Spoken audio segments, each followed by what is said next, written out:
তিনল, তুই আমার ভাই, তোর জন্য আমার চিন্তা হয় রে খুব। কম্পাস যদি কোনোভাবে তোকে আবার ভাসিয়ে দেয়, তাই আমি প্রমাণ খুঁজতে এসেছিলাম। তো তুমি এত চিন্তা করো না বাবা। আমি যে ওই জমির কেসটার সঙ্গে জড়িয়ে আছি সেটা কেউ জানে না। অভিজিৎ নিজেই জানতো না, ওর মেয়ে বউ কি করে জানবে? বরং ঘরটাকে এরকম অগোছালো করে রাখলে কম্পাসের মনে সন্দেহ হবে। চলো আমরা বরং ঘরটা তাড়াতাড়ি গুছিয়ে ফেলি। হ্যাঁ,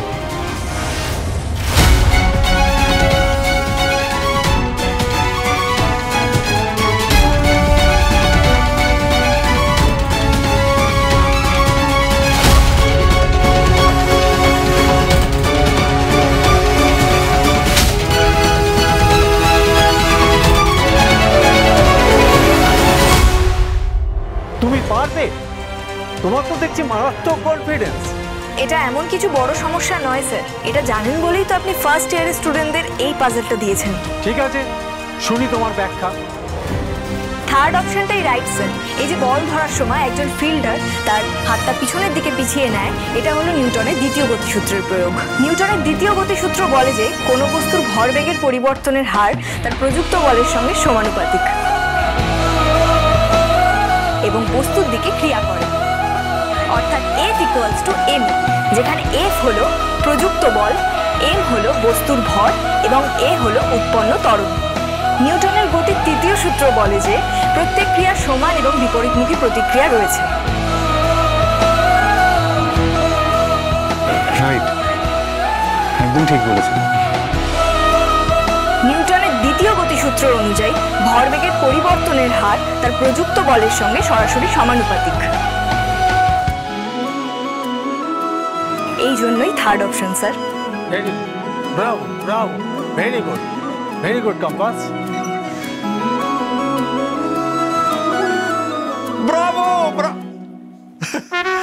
ব্রাভো। চমৎকার চমৎকার চমৎকার।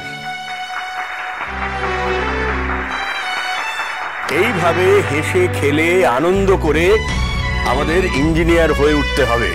কি ভাই সকল, বসে পড়ো, সবাই বসে পড়ো। হ্যাঁ, কিন্তু ভাই সকল, প্রথম দিন কলেজে এসেই কে কার গায়ে কালি ফেলেছে? হ্যাঁ,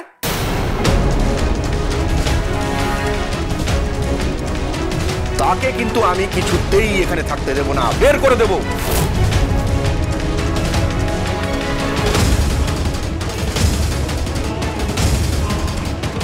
আমি তাকে দূর করে কলেজ থেকে বার করে দেবো। কি স্যার, ঠিক বলিনি? ঠিক বলেছি তো স্যার? হ্যাঁ,